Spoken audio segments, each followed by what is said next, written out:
सुलेखा देवी के दो बेटे थे, जिसमें बड़ा बेटा विनोद और छोटा बेटा मोहित। सुलेखा देवी की बड़ी बहू चांदी एक मोटेरा खूबसूरत लड़की थी। काजल अपने घर की जिम्मेदारियों को बहुत अच्छे से निभाती थी। वही बड़ी बहू चांदनी सिर्फ अपना मेकअप और फिगर को बनाने में ही लगी रहती थी।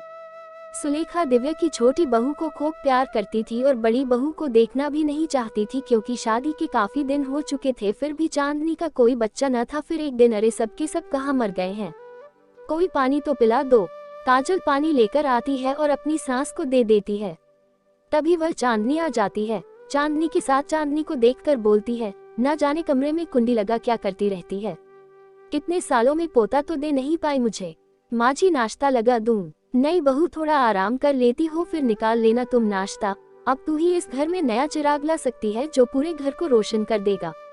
चांदनी मन में हंसते हुए कहती है, जितनी दुआएं देनी है दो सासू माँ, ये जितनी भी घर में रोशनी फैलाएं, लेकिन इसके खुद की जिंदगी में अंधेरा ही होगा, क्योंकि इसके पति के लिए चांद तो मैं ही हूँ, क्योंकि मोहित मेरे प्यार में लड्डू है। फिर एक दिन, मोहित बेटा मुझे मार्केट से सामान लाना है, तू चल मेरे साथ। अरे माँ, काजल को ले जाओ, उसे भी कुछ सामान लेना है। वैसे भी वो दिन भर घर में ही बैठी रहती है। सुलेखा देवी और काजल मारकर चले जाते हैं। इधर मोहित मुस्कुराते हुए चांदी के कमरे में जाता है और दरवाजा बंद कर लेता है और को अपनी बाहों में भर लेता है। छोड़ो, कहीं माँ जी ना आ जाए, कोई हमें देख ना ले। अरे देखने तो हम प्यार कर दिया, आज अच्छा मौका है, घर पर कोई नहीं है। सच कहूँ चांदनी, तुम्हारे साथ हर एक पल कयामत वाला होता है, तुम्हारे बिना मैं एक पल भी जी नहीं सकता। अब बातें बनाना बंद करो स्वीट हार्ट, और बताओ कब तक हमें इस तरह दुनिया में छिपते छिपते मिलना होगा।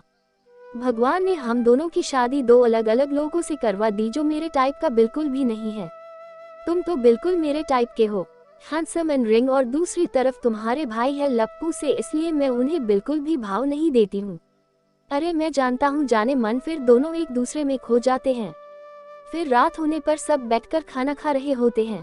इधर चांदी और मोहित आंखों ही आंखों में एक दूसरे में खोए होते हैं और टेबल के नीचे एक दूसरे का हाथ पकड़े होते हैं।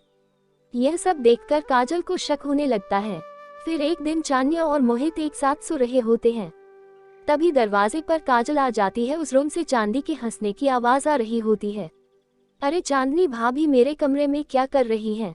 जैसे ही वो कमरे में जाती है तो चांदनी छूट जाती है। ओ जी, आप यहाँ है कि चांदनी भाभी भी यही है? उनके हंसने की आवाज आ रही थी। कभी वहाँ चांदनी अपने बालों को टॉवल लपटी हुई आती है। अरे काजल, तुम कब आई? मुझे छोड़िए, आप मेरे कमरे में ये क्या कर रही है, वो भी इस हालत में? और मोहित, तुम भी यहाँ पर रोक, ये सब क्या चल रहा है? अरे क्या है ना, मेरे बाथरूम का गीजर खराब हो गया है, इसलिए मैंने सोचा कि तुम्हारे बाथरूम में आकर नहा लेती हूँ। सॉरी देवर जी, मैंने आपको डिस्टर्ब किया हो तो मैं अब चलती हूँ, आप दोनों एंजॉय कीजिए। इतना बोलकर काजल वहाँ से चली जाती है। आप दोनों मिलकर मुझे बेवकूफ़ बना रहे हो ना। जब भाभी यहाँ नहा रहे आई थी तो आप यहाँ क्या कर रहे थे? अरे काजल, कुछ नहीं, मुझे तो मालूम ही नहीं था कि बाथरूम में भाभी, मुझे तो आप पता चला है। काजल मन में कहती है, कहीं इन दोनों के बीच कुछ चल तो नहीं रहा, ये दोनों मिलकर मेरी आंखों में धूल तो नहीं झोंक रहे हैं। फिर एक दिन चांदनी बैठी होती है, तभी उसे उल्टी आने लगती है। वो बहुत घबरा जाती है, कहीं मैं जो सोच रही हूँ वो सच ना हो जाए। लगता है मैं प्रेग्नेंट हो गई हूँ। अब क्या होगा? ये टीबर्जी का बच्चा है, अगर विनोद को पता चल गया तो मेरा क्या होगा? अब मैं क्या करूँ, मुझे कुछ भी समझ नहीं आ रहा। चांदनी बहुत घबरा जाती है और वह मोहित को बुलाती है। क्या वह भाभी, आप अपनी रात को यहाँ अचानक मुझे क्यों बुलाया? काजल को शक हो जाएगा कि मैं तुमसे मिलने आया हूँ। मोहित, बहुत बड़ी प्रॉब्लम हो गई है। अरे यार, तुम सीधा सीधा बताओ ना, क्या हुआ है? मोहित, मैं प्रेग्नेंट हूँ। क्या? हाँ, तुमने सही सुना है। तो ये तो खुशी की बात है ना, ये तुम्हारा बच्चा है, इसमें खुशी की क्या बात है? तुम्हारा भाई अगर जान गए तो क्या होगा? तुमने कभी सोचा इस बारे में? मैं इस बच्चे को नहीं ले सकती हूँ, यह मेरे पति का नहीं बल्कि तुम्हारा बच्चा है। घर वालों को शक हो जाएगा, बहुत बड़ी प्रॉब्लम हो जाएगी, समझो तुम। अरे तुम घबरा क्यों रहे हो? यह बातें किसी को भी पता नहीं चलेंगी। कैसे पता नहीं चलेंगी? तुम्हारा भाई यहाँ पर नहीं है, जब उन्हें मैं बताऊंगी तो उन्हें शक हो जाएगा। हर एक कुछ नहीं पता चलेगा तो बस यह बताना कि यह बच्चा भाई साहब का, गलती से भी हमारे रिश्ते के बारे में किसी को कानोकन खबर नहीं होनी चाहिए। बाकी भाई साहब को कैसे हैंडल करना है वो तो तुम बहुत अच्छे से जानती हो। अब तुम टेंशन मत लो, जाओ जाके सो जाओ। मोहित इतना बोलकर वहाँ से चला जाता है। अगली सुबह चांदी उल्टी कर रही होती है, तभी उसकी सास उसे देख लेती है। अरे पर बाप, हो लगता है तू मुझे पोते की खुशखबरी सुनाने वाली है। जी माँ, मैं प्रेग्नेंट हूँ। ये सुनते ही सुलेखा देवी का कोशिका ठिकाना रहता। अब सुलेखा देवी अपनी बड़ी बहू का खूब ख्याल रखती थी और छोटे बहू से घर का सारा काम कराती थी। फिर एक दिन घर आ जाता है। ओ जी वह, आप इतने परेशान क्यों हैं? वो चांदनी, मैं तुम्हें कुछ बताना चाहता हूँ कि मैं डॉक्टर के पास गया था। विनोद की बात काटते हुए चांदनी बोलती है, पहले मैं आपको बताना चाहती हूँ कि आप पापा बनने वाले हैं। यह सुनकर विनोद भौचक्का रह जाता है और वह कुछ सोच में पड़ जाता है। वह कुछ जवाब नहीं देता। फाइनोलॉजी, आप खुश नहीं लग रहे हैं। आप पापा बनने वाले हैं। विनोद कुछ भी जवाब नहीं देता। फिर अगली सुबह मोहित और चांदी खासकर बातें कर रहे होते हैं। तभी वहां काजल आ जाती है और उन दोनों को हाथ में हाथ डालकर बातें करते हुए देख लेती है और गुस्से से आग बबूला हो जाती है। आप यहाँ क्या कर रहे हो? वह भी भाभी का हाथ पकड़ कर जाओ यहाँ से। फिर मोहित वहाँ से चला जाता है। भाभी, आजकल आप और मोहित कुछ ज्यादा साथ नहीं रहते। खूब हाथों में हाथ डालकर बातें हंसी मजाक करते रहते हैं।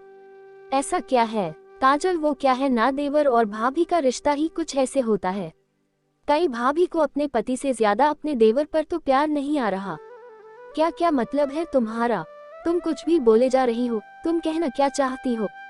यही कि आपका देवर आपकी खूबसूरती का दीवाना ना हो जाए। आज वह अपनी पत्नी से ज्यादा अपनी भाभी के आगे पीछे घूमता रहता है, जैसे आप ही उसकी पत्नी हो।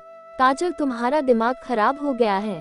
तुम कुछ भी बोले जा रही हो। फिर एक दिन काजल अपनी सास से कहती है, माँ जी मुझे लगता है जेठानी जी और इनका चक्कर चल रहा है। दोनों के बीच नजदीकियां काफी बढ़ गई है। दूध, कहना क्या चाहती है? मैंने दोनों को काफी बार एक साथ देखा है। क्या कहा तूने? तुम्हारा दिमाग तो खराब नहीं हो गया है? खुद तो कोई वायरस नहीं जैसा कि अब चांदनी पर तू कीचड़ उछाल नहीं है। दोबारा यह बात मेरे मुंह पर आई ना, मुझसे बुरा कोई नहीं होगा, समझी? अब यह खाली दिमाग मत चला। सुलेखा देवी वायरस की चाह में अंधी हो गई थी। उसे सच नहीं दिख रहा था। इधर विनोद कश्मकश में पड़ा होता है। आखिर यह चांदनी के पेट में किसका बच्चा है? मैं डॉक्टर से मिल के आया हूँ। उसने तो मुझे बताया कि मैं बाप नहीं बन सकता हूँ। आखिर चांदनी का कहाँ चक्कर चल रहा है? वो किसी और के बच्चे को मेरा बच्चा बता रही है। ऊपर से माँ भी उसे अपना वारिस मान बैठी है। फिर एक दिन विनोद चांदी और मोहित को हाथ में हाथ डाले बेड पर बैठे खिड़की से देख लेता है। अच्छा, तो यह दोनों मिलकर मुझे धोखा दे रहे हैं, पर मैं क्या करूं? मैं तो चांदी को बच्चा नहीं दे पाया। वो अब खुश है, मुझे उसकी खुशी को बर्बाद नहीं करना चाहिए।